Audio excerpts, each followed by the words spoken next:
ನಮಸ್ಕಾರ. ಈ ದಿನದ ಪ್ರಮುಖ ಸುದ್ದಿಗಳು. ರಾಯಚೂರಿನಲ್ಲಿ ಶೆಡ್ಗೆ ಬೆಂಕಿ, 700 ಕುರಿಗಳ ದಹನ, ಸಿಂಧನೂರು ಗ್ರಾಮೀಣ ಠಾಣೆಯಲ್ಲಿ ಪ್ರಕರಣ. ದಾಳಿ ನಡೆಸಿದವರನ್ನು ಶಿಕ್ಷಿಸದೆ ಬಿಡುವುದಿಲ್ಲ, ತನ್ನ ನೌಕೆ ಮೇಲೆ ನಡೆದ ದಾಳಿಗೆ ತಕ್ಕ ಶಿಕ್ಷೆ ನೀಡದೆ ಬಿಡುವುದಿಲ್ಲ ಎಂದು ಇರಾನ್ ಹೇಳಿಕೆ. ಅಸ್ಸಾಂನಲ್ಲಿ ಯುದ್ಧ ವಿಮಾನ ಪತನ, 2 ಪೈಲಟ್ಗಳು ಸಾವು, ಆಪರೇಷನ್ ಸಿಂಧೂರದಲ್ಲಿ ಭಾಗಿಯಾಗಿದ್ದ ಪೈಲಟ್ಗಳು.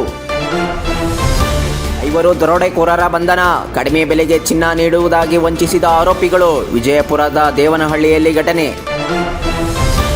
ಸಂಚಾರಿ ಕಾವೇರಿ ಟ್ಯಾಂಕರ್ಗಳ ಸಂಖ್ಯೆ ಹೆಚ್ಚಳ, ಬೇಸಿಗೆ ವೇಳೆ ಬೇಡಿಕೆ ಏರಿಕೆ, ನೀರು ಒದಗಿಸಲು ಜಲಮಂಡಳಿ ಕ್ರಮ, 160 ಟ್ಯಾಂಕರ್ಗಳಲ್ಲಿ ನೀರು ಪೂರೈಕೆ.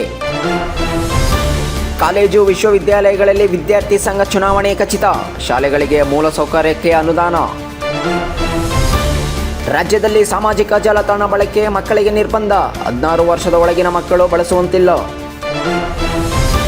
ಕಿರಣ್ ಕಮಾತೆ ರಾಜ್ಯಕ್ಕೆ ಪ್ರಥಮ, ನಾಗರಿಕ ಸೇವಾ ಪರೀಕ್ಷೆಯಲ್ಲಿ ಅರ್ಹತೆ ಪಡೆದ 958 ಅಭ್ಯರ್ಥಿಗಳು.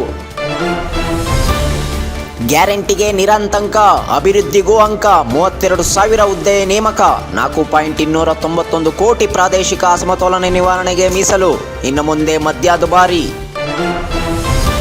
ದೇವನಹಳ್ಳಿಯಲ್ಲಿರುವ ವಿಮಾನ ಹೈಜಾಕ್, ಆತಂಕ ಸೃಷ್ಟಿಸಿದ ಅಣುಕು ಕಾರ್ಯಾಚರಣೆ, ರಾಯಪುರದಿಂದ ಮಂಗಳೂರಿಗೆ ಬರುತ್ತಿದ್ದ ಅಫೆಕ್ಸ್ ವಿಸ್ಪಾ ಏರ್ಲೈನ್ಸ್. ಗೂಗಲ್ ಕಂಪನಿಗೆ ನೋಟಿಸ್, ಶ್ರೀಲಂಕಾ ಸುಪ್ರೀಂ ಕೋರ್ಟ್ ನ್ಯಾಯಮೂರ್ತಿ ಅರ್ಜಿ. ರಷ್ಯಾ ತೈಲ ಖರೀದಿಗೆ ಒಪ್ಪಿಗೆ, ಭಾರತದ ಮೇಲಿನ ಅಮೆರಿಕ ನಿರ್ಬಂಧಕ್ಕೆ 30 ದಿನ ವಿನಾಯಿತಿ, ದಂಡಾತ್ಮಕ ಸುಂಕ ರದ್ದುಗೊಳಿಸಿದ ಟ್ರಂಪ್.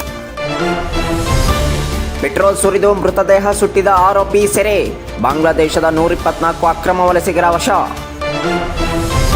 ಕೇಂದ್ರ ಮತ್ತು ರಾಜ್ಯ ಸರ್ಕಾರಗಳಿಗೆ ನೋಟಿಸ್, ಶರಾವತಿ ಯೋಜನೆ ಕುರಿತು ಅನುಮತಿ ಪ್ರಶ್ನಿಸಿದ ಸಾರ್ವಜನಿಕ ಹಿತಾಸಕ್ತಿ ಅರ್ಜಿ.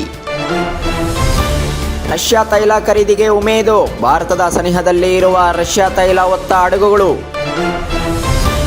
ಆಂಧ್ರಪ್ರದೇಶದಲ್ಲಿ 13 ವರ್ಷದ ಒಳಗಿನ ಮಕ್ಕಳಿಗೆ ಜಾಲತಾಣ ಬಳಕೆ ನಿಷೇಧ, ಇಂಡೋನೇಷ್ಯಾದಲ್ಲೂ ಕೂಡ ಮಕ್ಕಳಿಗೆ ಸಾಮಾಜಿಕ ಜಾಲತಾಣ ನಿಷೇಧ.